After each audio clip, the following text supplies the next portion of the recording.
¿Qué está pasando en las cámaras, en la de diputados, en la de senadores?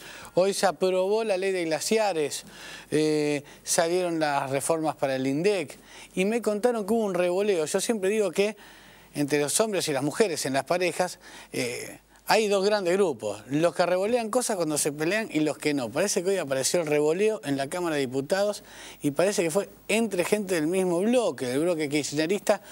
Hoy tenemos un debate muy interesante por las cuestiones de fondo con la diputada Giudice y con la diputada Vázquez, pero además vamos a tratar de averiguar un poquito qué pasó, porque también nos dedicamos a eso. En un rato nada más.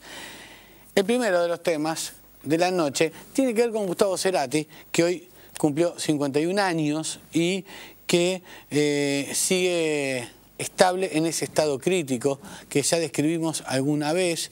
A mí me surgen un montón de preguntas porque cada vez que me toca informar sobre Cerati siento que no digo nada nuevo y tampoco sé si hay algo nuevo. Hoy decíamos más temprano en la radio, ¿no? Marcó a una generación que es justo la que me toca a mí. Tiene mucho peso cultural para nosotros Cerati y por eso volvimos a molestar al mayor experto en ACV de la Argentina. Yo quiero mostrarles a ustedes que hace solo 15 días tiene esto aproximadamente. Un mes aproximadamente. Un mes.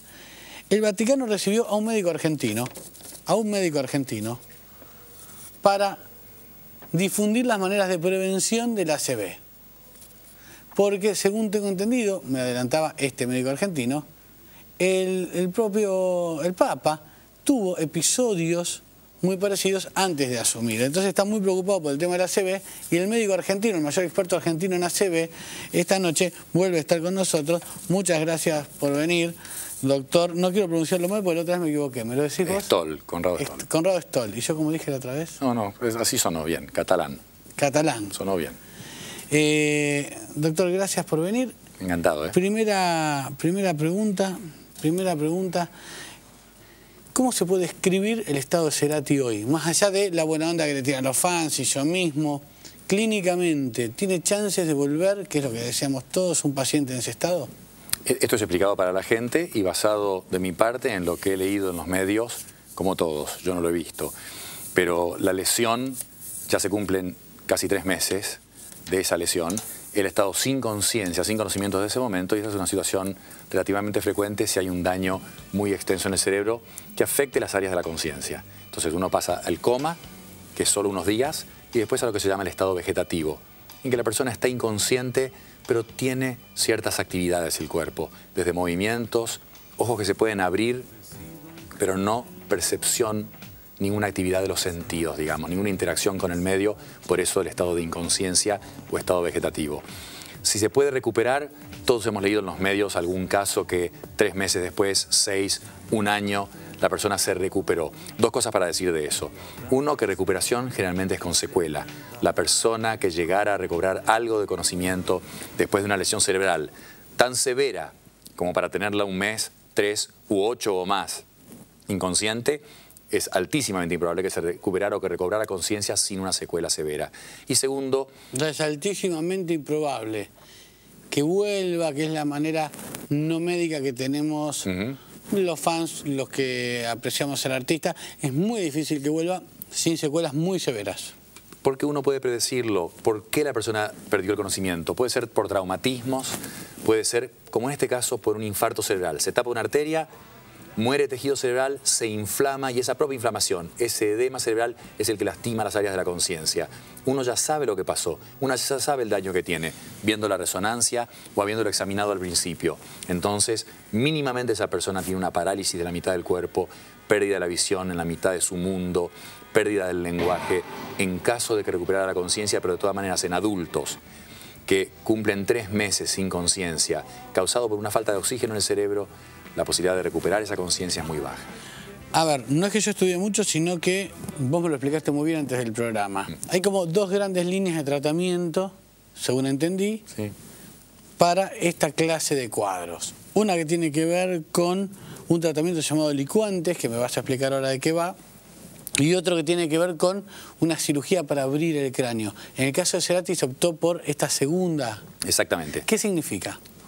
Digo. Vamos a en el orden como las has nombrado y que es lo correcto además, porque la primera, esos licuantes son drogas, de hecho las desarrollamos en la ciudad de Boston en el año 88. Fue la primera prueba que se hizo en el mundo, los primeros pacientes que fueron tratados, no sabíamos la dosis, entonces se hacía lo que es un método clínico experimental en que uno la va aumentando progresivamente para saber cuál es el punto en que sea segura, abra las arterias y no cause hemorragias, que es el riesgo que tienen. Son drogas que se inyectan en el cuerpo dentro de las 4 horas de que una arteria en el cerebro se ha tapado y esa droga se come literalmente al coágulo y puede reabrir la arteria, pero tiene que ser inyectada en las 4 horas, si no el riesgo de producir una hemorragia, lo opuesto de lo que tiene el paciente, es mayor que el riesgo de curarlo. Entonces esas drogas son los licuantes trombolíticos, se llaman literalmente, y se usan las primeras 4 horas, importante para que la gente lo sepa.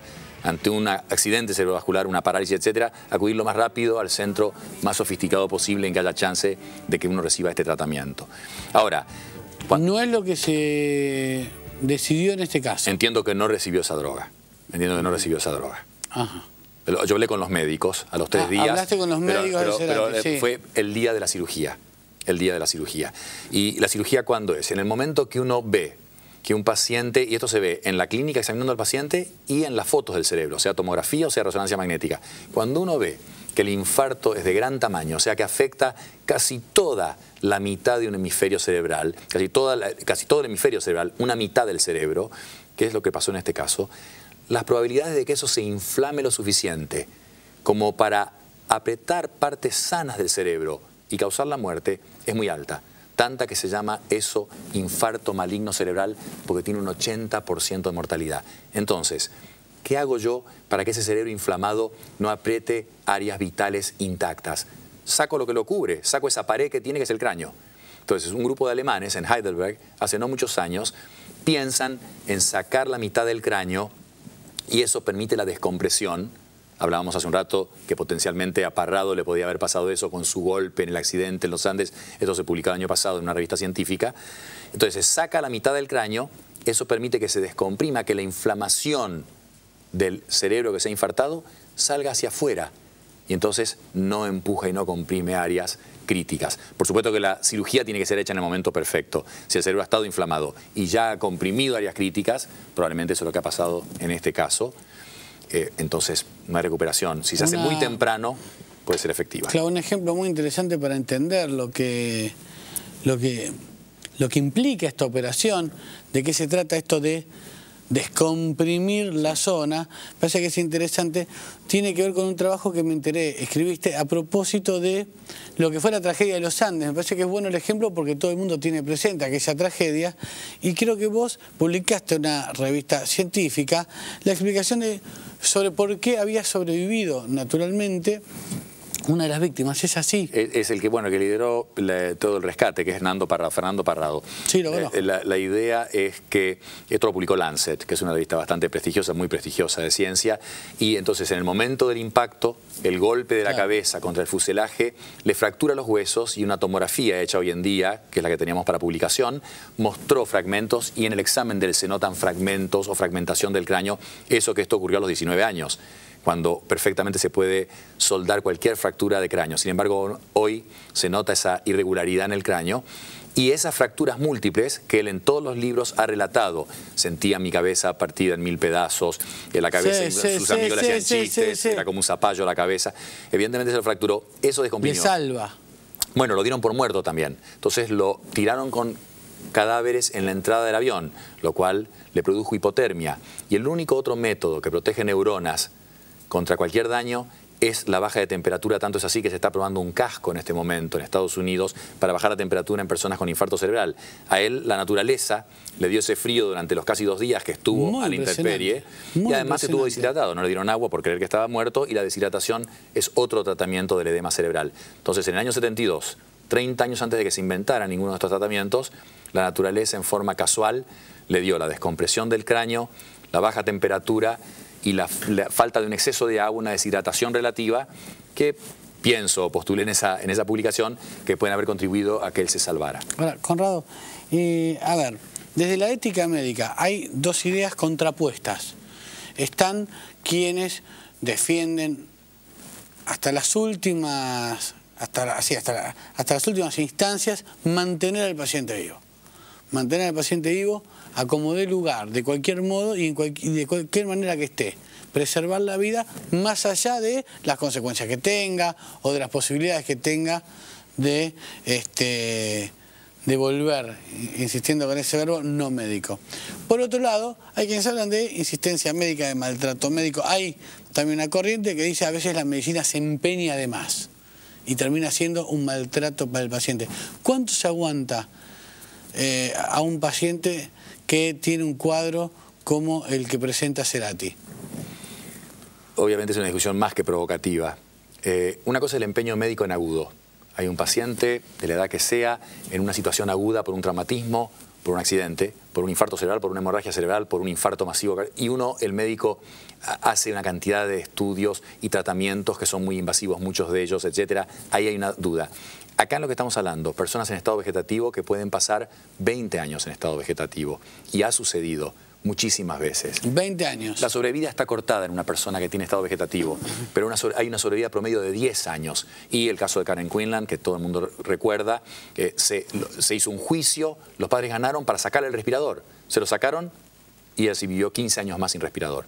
Entonces, puede perfectamente una persona en estado vegetativo, bien cuidada, vivir muchos años de esa forma. Ahora, acaba de suceder en Estados Unidos que un marido hizo un juicio para sacarle la alimentación a su mujer que estaba en estado vegetativo ya 15 años aproximadamente, el caso Schiavo.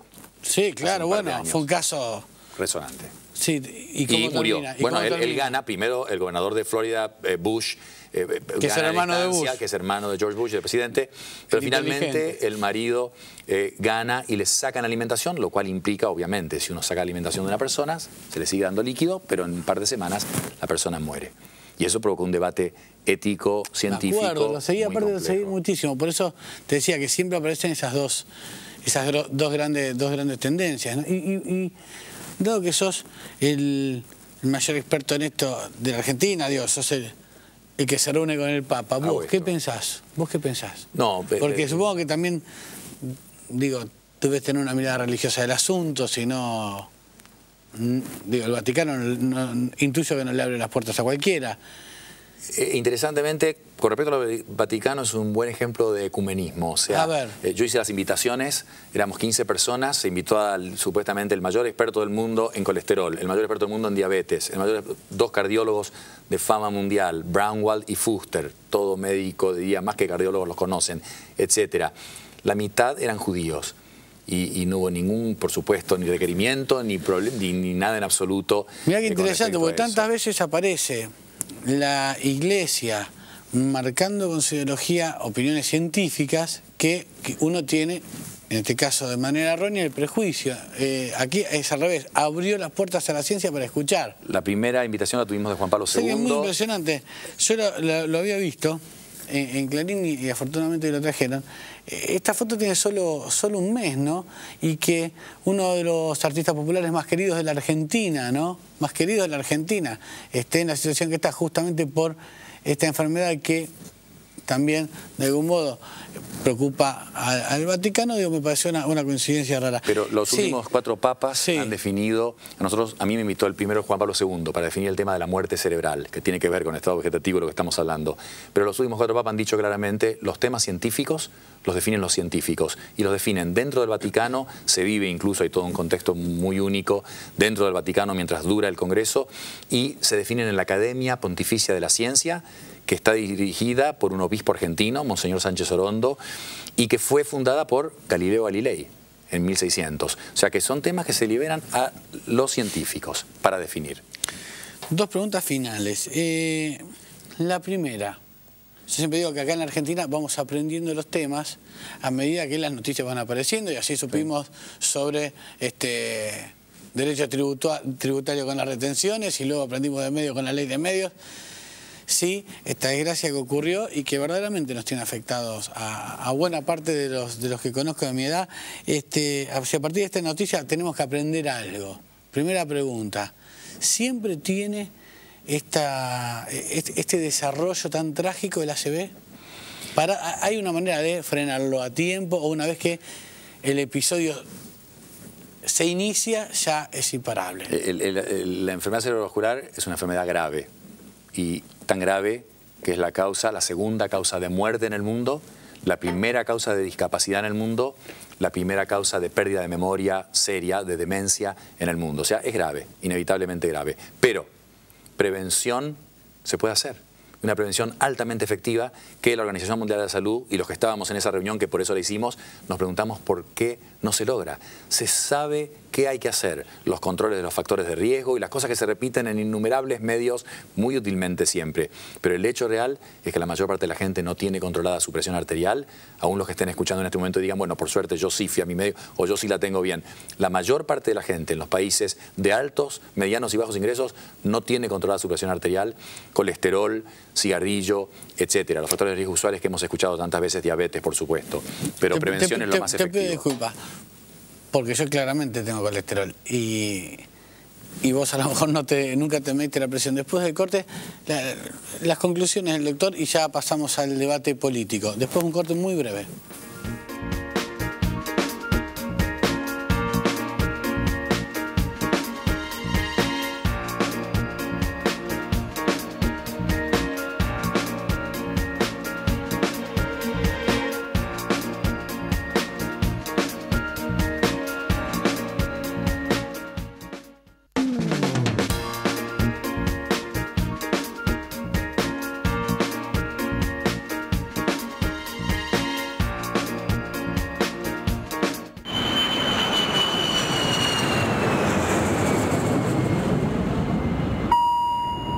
Aeropuertos Argentina 2000. Cumplimos con todos. Conrado Stoll es el mayor experto de enfermedades cerebrovasculares en Argentina. Estuvo hace un mes en el Vaticano, entre otros 15 expertos del mundo, tratando de ver cuáles son los elementos que tenía que incluir un libro que va a publicar el Vaticano a propósito del ACV, sobre cómo prevenir el ACV. Y a propósito de esto, agradeciéndote de nuevo la diferencia de haber vuelto al programa, que haya venido una vez fue un milagro, que hayas vuelto, ya no lo puedo creer. Quería casi a modo de chisme, queda feo, podemos hablar del Papa, pero el Papa también tuvo cuadros parecidos al ACV o tuvo ACV? Antes de ser Papa. Tuvo 2 episodios cerebrovasculares. Yo decía que es una enfermedad muy grave. Por supuesto que hay gente que tiene manifestaciones transitorias que pasan o con una secuela mínima. El doble filo de eso, el peligro de eso es que hay mucha gente que cree que porque tuvo la mano paralizada 30 segundos y se le pasó, o porque lo que quedó es una pequeñísima debilidad o trastorno de la visión o lo que fuera, ya pasó, no es grave. Es la misma gravedad que la persona que queda hemipléjico, etc. ¿Por qué? ¿Cómo puede ser la misma gravedad, un síntoma que se fue, que alguien que tiene una secuela de esas características? Buen punto, porque las manifestaciones clínicas son el reflejo de una enfermedad arterial. Y esa arteria está enferma, se ha tapado, está casi tapada, o hay un coágulo que de algún lado del cuerpo subió al cerebro y el propio sistema que tiene el cuerpo de comer coágulos lo deshizo a tiempo. Pero una vez que ha pasado, justamente, el haber sufrido un ACV, mínimo, transitorio, leve, el que sea, el haber sufrido un ACV de algún tipo es el mayor riesgo de sufrir otro como factor de riesgo, el más importante, más que la hipertensión, más que todo. A ver, ¿hay alguna diferencia que yo pueda entender?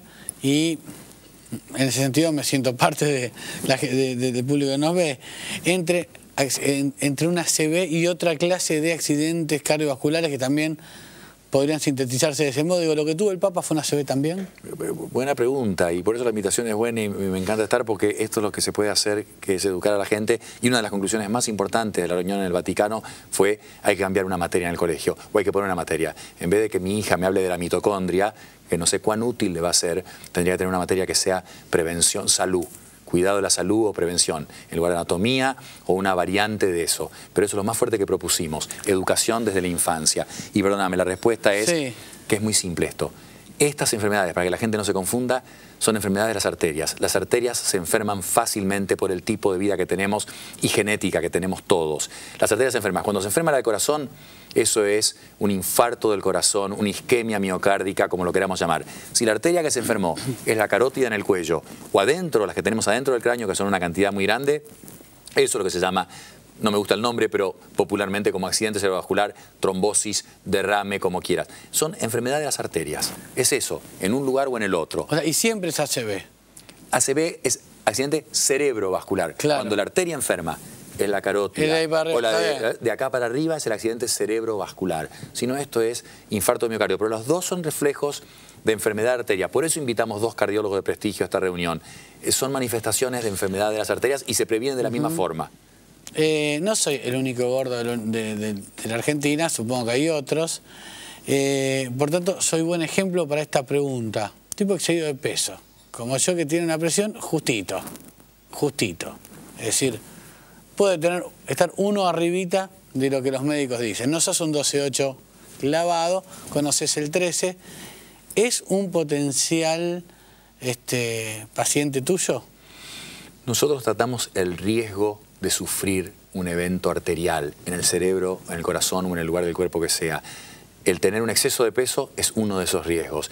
Y el punto importante que estás haciendo es que sos una persona joven y tenemos que destruir el mito de que esto solo le pasa a una persona mayor. Hemos visto suficiente gente muy joven y hemos escrito capítulos sobre accidente cerebrovascular en los jóvenes, que incluye chicos de 15 años, para entender que esto a cualquier edad Venís puede a romper el mito para preocuparme a mí. Bueno, todos tenemos que estar preocupados. Es así. Yo puedo decir que mi padre tuvo una operación de corazón muy joven, él. Eso me impone un riesgo importante a mí. O sea, una persona puede... Se hereda también. Es uno de los factores de riesgo más importantes. Una persona puede ser delgada. Los factores de riesgo son la herencia. Herencia importantísimo. Herencia. Si los padres antes de los 70 años han tenido algún evento vascular de algún tipo serio, eso dice yo me tengo que cuidar especialmente. Segundo, junto con el primero, si quisiera, si puedo decirlo y promoverlo, hacer propaganda, hipertensión, presión alta. La presión es hasta 130-80, quizás menos que eso sería normal, se está estudiando en este momento. Normal es 12-8, ¿no? Me gusta eso, 120-80 lo decís, más estricto todavía, perfecto. Y después, cigarrillo, colesterol, el peso, como decíamos, ejercicio. Pero genética no podemos hacer nada al respecto. Los hombres tienen más riesgo que las mujeres, no se puede hacer nada al respecto. Tener más de 50 años impone un riesgo agregado, no se puede hacer nada al respecto de la edad. Viene, la edad viene. La genética también viene. Sí. Lo que podemos hacer es tratar los factores de riesgo tratables y por eso tratamos todo. No solamente ese exceso de peso, todo globalmente, y la mayor parte de la gente tiene algún riesgo. Y por eso todo el mundo tiene que hacer estos chequeos, y de ahí lo que hablábamos en chicos, empezar con una dieta, enseñar lo que es una dieta sana. Y de ahí en adelante hemos visto que los chicos ponen presión a los padres. Hicimos experiencias en algún colegio enseñándoles. Totalmente. Y después los padres nos llamaban diciendo, mi hijo me dice que coma menos sal, que no fume, que no... Esa es la forma. Doctor, muchas gracias. Gracias, Gerardo, por la invitación. Un gusto, un placer. como siempre, recibirte.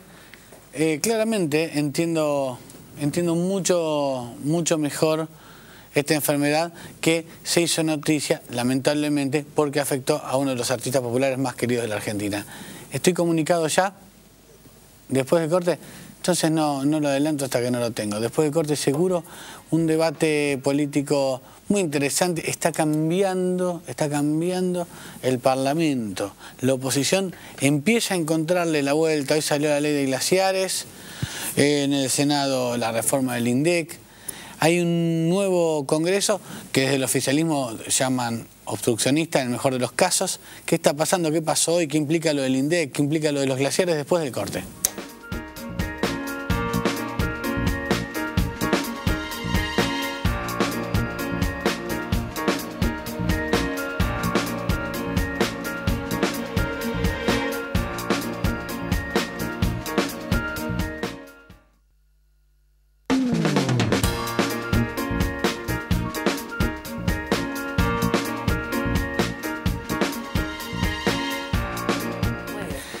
...25 minutos faltan para las 12 de la noche... ...estamos en vivo de Buenos Aires... ...y nos estamos riendo porque yo digo esto... ...que hay dos grandes grupos... ...entre los hombres y las mujeres... ¿Qué son? Están los que revolean y los que no... ¿Quién no ha tenido un novio o una novia revoleador? Y... el discutidor normal, el que no revolea nada. Y yo contaba hoy temprano... ...gracias, diputada Silva Vázquez, por venir... ...gracias Silvana Giudice... ...ya estaba Giudice y escuchó... ...que parece que hoy hubo un revoleo de cosas en la Cámara. ¿Es verdad que hubo un revoleo entre kirchneristas? Sí, hubo ahí algo muy curioso, ¿no? Digo, me pareció que un momento de enojo que terminó en el revoleo de una carpeta, un reglamento, un papel sobre el escritorio del secretario administrativo. Pero bueno. Yo sé que se peleó Rossi con Feldner. Fue así, hubo un debate fuerte, ¿no? Un debate reglamentario. La culpable es la diputada Vázquez. La verdad, no la culpa, creo en la responsabilidad. Bueno, claro. la responsabilidad. Y esta vez la acompañamos a la diputada Vázquez porque planteaba, bueno, un reclamo. Son corresponsables. Muy legítimo. A ver, vamos a explicarle a la gente. Ahora vamos a hablar de la cuestión de fondo, que es la ley de glaciares, pero para que se entienda, pues es un detalle que si no, ocupa 1 hora y media del Congreso y nadie lo cuenta. Hoy, 2 de los referentes más fuertes que tiene el kirchnerismo en la Cámara de Diputados, pues esto también hay que contarlo, se agarraron mal 1 hora y media. Discutieron 1 hora y media y esto terminó con que uno revolvió no sé qué al otro. ¿Qué pasó? ¿En serio se pelearon por vos? Ah, bueno, no. La verdad que no fue así. El caso fue el siguiente. Hay una situación muy crítica en Formosa con los pueblos originarios, con la comunidad COM, el pueblo COM, la comunidad de la Primavera. Ahí viven aproximadamente 800 familias con una situación de precariedad absoluta, donde el gobierno de la provincia de Formosa ha tenido permanentemente una actitud muy hostil hacia esta comunidad. Los ha excluido de su territorio, les ha sacado parte de su territorio y no es que yo esté dándoles a la vuelta, pero realmente quiero que se sepa cuál es la razón de fondo por la cual se armó lo que se armó en la Cámara de Diputados. No fue una cuestión reglamentaria, es una cuestión de fondo porque es un tema de derechos humanos, de protección de los derechos humanos de las personas, de nuestros hermanos que están en un corte de ruta hace más de 15 días. Y yo quiero decirle a la gente que nos está escuchando que pensemos que los hermanos están teniendo que hacer entre 10 y 12 kilómetros por día para juntar agua, para ir a buscar agua. En esa situación están en este momento. Nosotros habíamos presentado un proyecto para repudiar lo que está pasando en la provincia de Formosa. Lo planteamos en labor parlamentaria la semana anterior, lo planteamos en esta semana. La diputada, había un proyecto también de la diputada Verónica Vena en el mismo sentido y había un acuerdo, nada más. Cuando empieza la sesión, había sido omitido. No estaba en la lista de lo que se iba a tratar. No estaba en la lista. Entonces yo levanté la mano y dije, perdón, hay un error. ¿Y qué, perdóname, qué es lo que se tiene que tratar? Entendí la problemática. ¿Qué es lo que debía ponerse a consideración del cuerpo? Había que poner a consideración del cuerpo el tratamiento de ese proyecto en el día de hoy, porque habíamos pedido que fuera sobre tablas, es decir, que se tratara en el día de hoy, sin demora, sin dilación. ¿Y quién no quería? Bueno, concretamente lo que pasó fue que en principio parecía que había sido un error material, pero bueno, después surgió un debate mucho más fuerte porque una de las diputadas del Frente para la Victoria de la provincia de Formosa se planteó, pidió la palabra, se oponía al tratamiento del tema. Bueno, ahí en definitiva lo que pasó fue que los distintos presidentes de bloque fueron dando cuenta de lo que había sucedido en la reunión de labor parlamentaria. Y yo sinceramente quiero agradecer el gesto que tuvieron, porque me parece que hoy pasó algo, es cierto, raro, diferente, pero me parece que es bueno y es saludable que suceda. Que es que más allá de las posiciones que tenemos en general, en distintos temas, que podemos coincidir, podemos compartir, y en otras disentir, la palabra la respetemos. Y que si decimos una cosa y que la vamos a hacer, esa cosa se haga. Entonces, lo que se planteó en el recinto fue si se cumplía con la palabra dada o no. Y lo que hicimos fue cumplir con la palabra. Y bueno, 2/3 acompañando el proyecto significó también que parte de... Esa es la parte más interesante, ¿no? Parte del centro 2/3, claro. Esta vez 2/3 de la Cámara planteando una posición en contra del oficialismo, es decir, que la oposición y los bloques aliados del kirchnerismo deciden una medida por 2/3 por primera vez. Pero, como dice la diputada Vázquez, acá hubo 2 problemas. Primero, esta falta de acuerdo, donde aparentemente había un error, pero después nos dimos cuenta que no, que finalmente era una posición política de no acompañar el pedido de la diputada Vázquez. Y después pasó también en otro proyecto del diputado Julio Martínez, que había tenido 3 dictámenes de comisión por unanimidad y porque algún diputado del Frente para la Victoria de La Rioja no quería tratarlo, también estuvimos más de una hora discutiendo y se quería sacar del plan de labor. Es decir, que en dos temas que ya estaban acordados, el Frente para la Victoria quería volver atrás. ¿Qué es lo que está pasando? Más allá del enojo y el revoleo de los papeles. Acá hay un momento de crisis, un terremoto en el bloque oficialista, porque están cambiando las situaciones radicalmente en la Cámara. Bueno, y ahora me meto en esa cuestión que para mí es la de fondo y que de algún modo podríamos iniciar esa conversación a partir de lo que pasó hoy con la ley de glaciares. Sí, a ver, yo voy a discrepar con la diputada Giudice en ese punto. A mí me parece que el terremoto, sinceramente, no afecta al oficialismo nada más. A mí me parece que hay un terremoto en la política ya hace mucho tiempo, que me parece que es sano y saludable, que... Vuelvo a reiterar que en los temas, en algunos nos ponemos de acuerdo y en otros no nos pongamos de acuerdo, y que no importe esto, porque a mí me parece que es terrible que tengas mayorías automáticas en un sentido, sean oficialistas, o mayorías automáticas que sean opositoras. Que todo lo que el otro dice lo descalifique simplemente porque lo dice alguien que puede ser un rival político en una campaña, pero la verdad que eso no. Me parece que lo que está pasando o está sucediendo, hay un cambio en la... Ojalá, mirá, no sé, por ahí... Ojalá sea así, un cambio en la cultura política, que me parece que es eso lo que estamos necesitando. Se murió la mayoría automática. Se murió la mayoría automática porque sí. Y se murió la escribanía de la Casa Rosada porque sí. O la oposición eso está porque claro. Sí. La oposición, porque sí. Por supuesto, tenemos una oposición que no es monolítica como es un bloque verticalista que responde al mando de Néstor Kirchner. La oposición es distinta y tiene también un aprendizaje que ya lleva 6 meses y que empieza a dar resultados. Hace por lo menos 2 meses en la Cámara de Diputados que estamos aprobando iniciativas por consenso, poniendo de acuerdo un espectro político muy distinto, desde el PRO hasta el Proyecto Sur, y acompañando aquellos proyectos que nos hemos fijado en una agenda parlamentaria consensuada. Y ahí pregunto, ¿eso siempre es bueno? Porque también desde el gobierno se dice, a partir de esta nueva conformación, nos quieren desfinanciar. Pero esa es la posición particular sobre los temas, diría yo. Claro. Pero voy a aclarar algo. Hace una semana atrás, en la Comisión de Comercio, cuando fue en oportunidad del tratamiento de los proyectos sobre el INDEC, la verdad que la oposición, yo no compartí para nada lo que sucedió en la Comisión de Comercio. Miren, por algo lo llamé el Club de Amigos de la Oposición. Habían ido con un predictamen consensuado entre un grupo nada más. Yo soy autora de uno de los proyectos, no hubo oportunidad de debatir, no hubo oportunidad de consensuar nada, no ese es el criterio con el que tenemos que funcionar. De hecho, ella preside la Comisión de Libertad de Expresión, yo la de Comunicaciones, hemos elaborado un plan de trabajo para tratar publicidad oficial, que es un tema ríspido. Sin embargo, hemos consensuado en las 2 comisiones un plan de trabajo como una manera también de... Yo no sé si la palabra es enseñar, porque no me quiero poner en ese lugar, pero sí demostrar que puede haber otro criterio para trabajar, otro respeto para trabajar. Eso lo rescato, pero la diputada Vázquez tiene una postura individual en temas donde ella toma la decisión, y esto lo voy a señalar, no es parte del miembro oficialista, tiene un bloque, sí.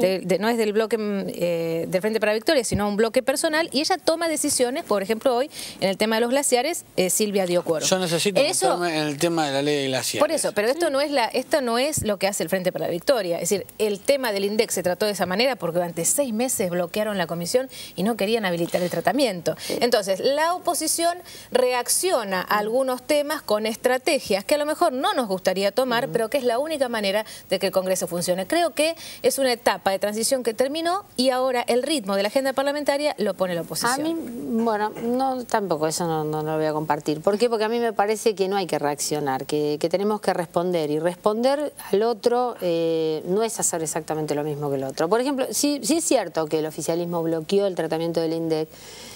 No había que hacer lo mismo. Yo escuché frases ahí que no las dijiste vos, Silvana, pero algunos diputados dijeron frases que a mí la verdad me daban vergüenza ajena, como ahora somos malos, aprendimos de ustedes, una cosa así infantil totalmente. Estamos tratando un tema muy serio, como es la modelación de una institución, como es el INDEC, para adelante. Digo, me parece que ahí hubo un exceso. Ojalá que no se siga repitiendo. Vuelvo a decir, miremos el medio vaso lleno. Yo no puedo cerrar el bloque sin ocuparme de lo que yo prometí. Hoy se logró juntar el quórum que la semana pasada no, para el tratamiento de la ley de glaciares que finalmente se votó. La semana pasada fue una semana que sí, ocurrió un hecho que yo todavía no terminé de entender. Hablé por radio con Bonazo, que me dijo que la diputada Vázquez no quiso dar quórum, hoy dio quórum. ¿Qué lectura hacen ustedes de lo que pasó hoy? ¿Y en qué va a cambiar la realidad sobre la cuestión minera en la Argentina esta ley? Que después quiero ver si se va a aplicar. Yo quiero ver qué pasa con esta ley, por supuesto. Pero ¿qué pasó hoy en el Congreso? Primero, Bonazo se equivoca al plantear las cosas en esos términos. Hoy varios diputados del PRO y también diputados de nuestros bloques que no estuvieron por razones personales se sienten agraviados ante una afirmación tan generalizada. A ver, yo cuestiono la generalización cuando el Frente para Victoria durante el año pasado ponía este tema con la sanción de la ley de medios en el mismo tono que lo pone Bonazo con las mineras, y me parece que no es conveniente una generalización. Había diputados que estábamos trabajando en generar un mejor consenso sobre esto. El diputado Mansur, la diputada Yuri, la diputada Álvarez de mi bloque forjaron ese acuerdo, y ese acuerdo estaba la semana pasada y estábamos de acuerdo en votarlo. Finalmente se vota hoy.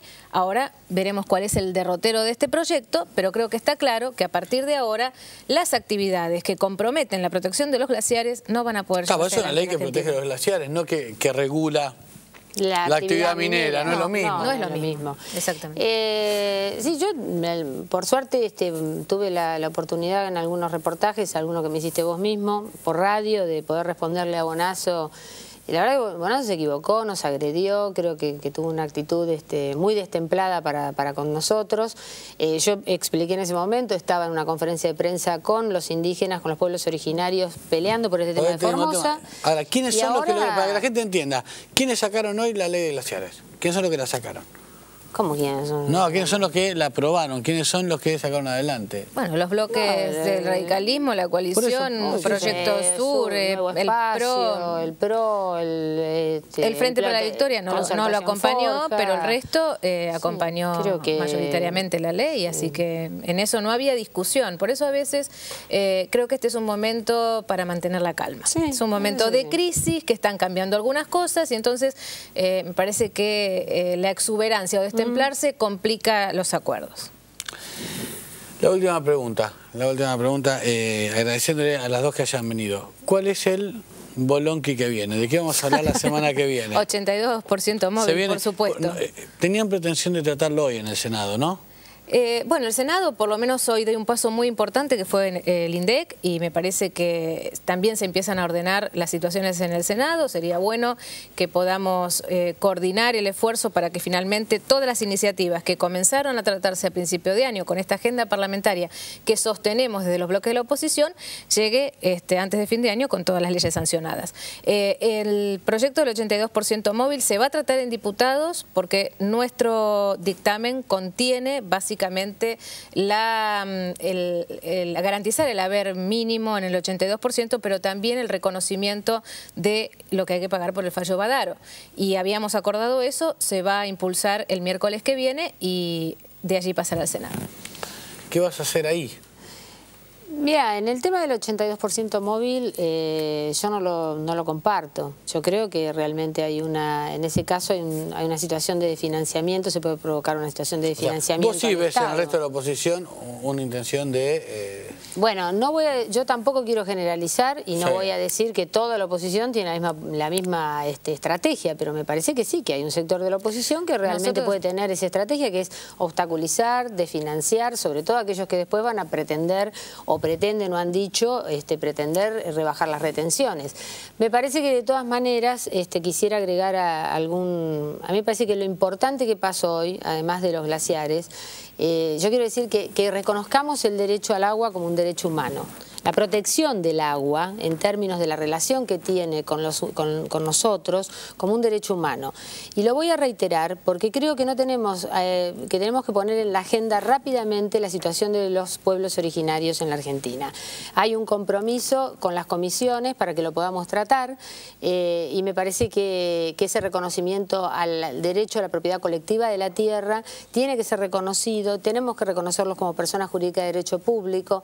Hay argentinos argentinos que la están pasando muy mal en el mismo momento que nosotros estamos aquí, con aire acondicionado, con mucho confort. Y creo que tenemos que abrirnos a poder tratarlo y no patear más las cosas para adelante. Yo, para aclarar, porque sé que tenés poco tiempo, Gerardo, nosotros tenemos proyecto para el 82% móvil desde hace 5 años. Lo venimos replanteando, lo pedimos como preferencia cada año parlamentario. Es realmente increíble que se opongan por el hecho de que la oposición quiere desfinanciar. De ninguna manera, son reivindicaciones que sostenemos desde hace muchos años, queremos que esto se trate, tenemos una agenda social planteada en el Congreso como la universalización de las asignaciones por hijo y también su movilidad automática y el 82%. Los sectores más vulnerables, los jubilados y los niños son los que tenemos que atender y el Congreso tiene que hacerlo y el Congreso tiene que plantear de dónde salen los recursos y los recursos están y van a estar muy claramente cuando se plantee este presupuesto a fin de este mes. Hay argentinos que no tienen ni jubilación, ni asignación, ni nada. Y hay otros que tienen mucha plata como para comprar 2 millones de dólares. Entonces es momento para dar este debate sobre la redistribución. Me parece muy bien. Espero que nos acompañes en el proyecto para los pueblos originarios. Sí, te dije que lo acompañaba eso. Muy bien. ¿Y cómo le sacó el voto al aire? Qué cosa, ¿eh? Qué rápido. Qué cosa que son, ¿eh? Gracias de verdad por venir. Buenas noches. Gracias. Y me alegra que se traten así. La última vez que las vi estaban con el tema de la ley de medios, se mataban, así que no, me alegra que en la comisión volvemos a ese ritmo de debate. Pero a veces, tengo que ir al corte. Gracias de verdad, diputada Yudicha, gracias, diputada Vázquez. Después del corte nos vamos a ocupar de un tema que hoy conmovió a buena parte de la ciudad de Buenos Aires. Ustedes saben, una familia estuvo tomada como rehén en su propio departamento. Un testimonio exclusivo después del corte.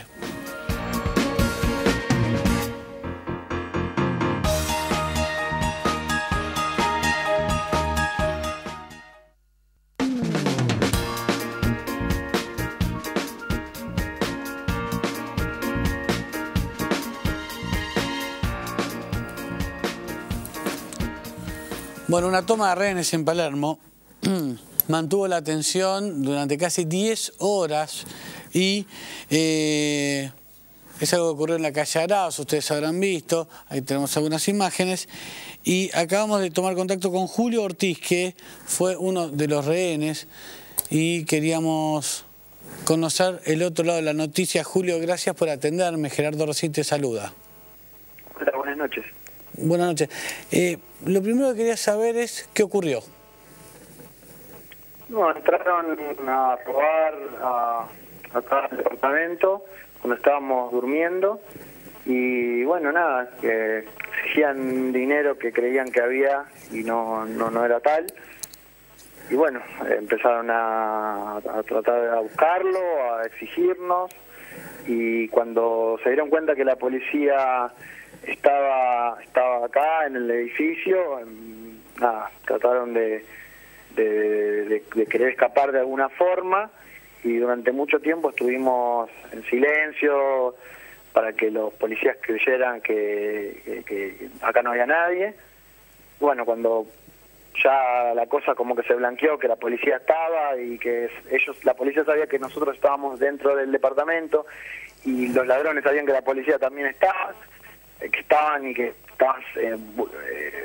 tratando de entrar. Bueno, ahí es como que empieza todo esto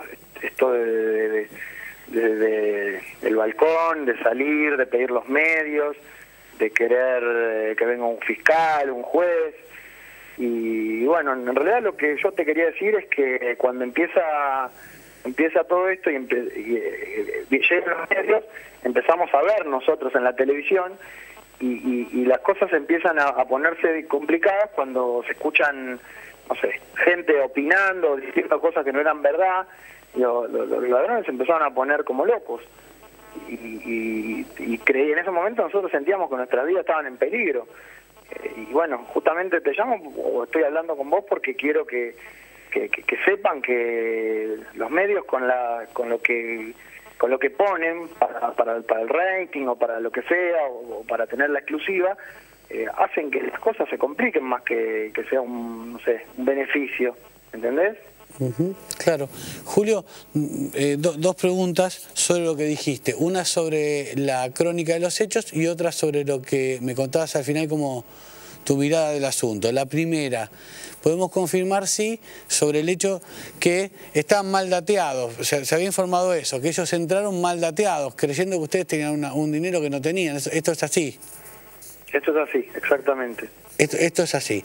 Y después, a propósito de lo de los medios, ¿no pidieron los propios delincuentes la cobertura mediática? Sí, porque parece que lo que a ellos los tranquiliza es que si hay una cámara enfocando, lo que ellos sienten que la policía no les puede hacer ningún daño, claro, por más que se entreguen. O sea, creo que esa es la idea que ellos tienen. Sí. Pero bueno, cuando empezaron a escuchar personas que decían que nos querían tirar por el balcón, que había disparos y otras cosas, era como que ellos se sentían que en el momento que se entreguen iban a tener más puntos en contra para un juicio. Entonces se pusieron nerviosos y nosotros fue el momento donde nos generó miedo, porque en todo momento no tuvimos miedo, pues nos trataron bien, nos trataron con respeto, más allá de que es un robo, ¿no? Pero bueno... Sí, y estaban armados. Estaban los 4 armados, pero en ningún momento no sentíamos esa sensación de que en cualquier momento nos podían disparar. Pero cuando pasó lo del noticiero y justamente cuando estaba Andino pasando a un vecino que estaba dando opiniones de algo que no tenía ni idea, ahí fue cuando se pusieron mal y donde nosotros tuvimos miedo. Y creo que de todo esto me quedó esto, que a veces por querer cubrir una nota y ocupar con palabras cosas, ocupar con palabras espacios, se dicen cualquier cosa y no sé a quién le importa. A mí hoy me importa porque me pasó a mí y realmente creo que hoy entendí que con este tipo de cosas se juega la vida de la gente. Aclarada tu posición sobre el asunto, me interesa hacerte 2 preguntas justamente para precisar lo que ocurrió. ¿Ustedes se despiertan con los tipos adentro? ¿Esto es así? No nos despertamos con los tipos adentro. Dora es la encargada del edificio y es la mamá de mi novia. Ella nos toca el timbre y nosotros vemos que están ellos ahí. Bueno, tuvimos que abrir la puerta porque estaba ella ahí, no teníamos otra opción. Claro. O sea, si no abríamos la puerta nosotros íbamos a estar seguros, pero ella iba a estar con los ladrones afuera. O sea que sí, claro, pues creo que ellos manejaban la información, ya aclaraste errada, de que tenía el cobro de las expensas, ¿no? Sí, pero en realidad ellos nos habían dicho que acá alguien les había dicho que había 160.000 pesos. Las expensas creo que no eran lo que buscaban. Buscaban esos 160.000 pesos que estoy muy lejos de tenerlos. Claro. Acá o en cualquier lugar, no los tengo. Entonces ellos estaban buscando eso. Y al ver que no aparecía la plata y cuando la policía, bueno, ya los cercó, por más que los hubiesen encontrado, ya no tenía sentido porque no se los podían llevar.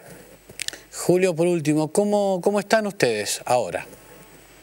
No, nosotros estamos bien y quizás si estoy saliendo en algún medio o en los medios que estoy saliendo es para darles este punto de vista sobre los límites que no hay, que no existen, que todos tratan de hacer lo mejor, pero lo mejor a veces no es lo mejor para lo que estamos viviendo el robo o lo que sea. Entonces eso, quiero sumar un grano de arena para que en algún momento piensen que están haciendo un daño.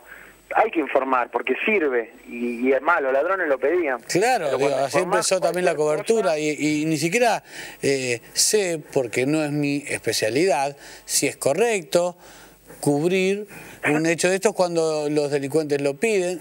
Soy productor de televisión, además de periodista, y naturalmente tiendo a pensar que yo también lo cubriría, especialmente si la policía no te interrumpe la transmisión y los delincuentes lo piden. Yo creo que naturalmente quizás también lo cubriría. No sé si es correcto, pero es muy complicado el límite y bueno, la opinión de alguien que la pasó esta tarde, por supuesto es válida, ¿no? por supuesto es válida. Sí. Julio, Bueno, te agradezco mucho la comunicación, que hayas aceptado hablar con nosotros y bueno, ojalá pases la mejor noche posible después del trámite que te tocó vivir a lo largo del día. Bueno, yo te agradezco por tu espacio. Muchas gracias. No, viejo, un abrazo grande. Bueno, hablamos con Julio Ortiz, 35 años, uno de los rehenes que esta tarde padeció 10 horas la presencia de estos delincuentes en la casa donde estaba, la casa de su novia. Pido disculpas a Fabián, hoy me pasé yo, a propósito de esta nota. Mil disculpas, Fabián Doman. Los dejo con el mejor resumen de noticias de la medianoche.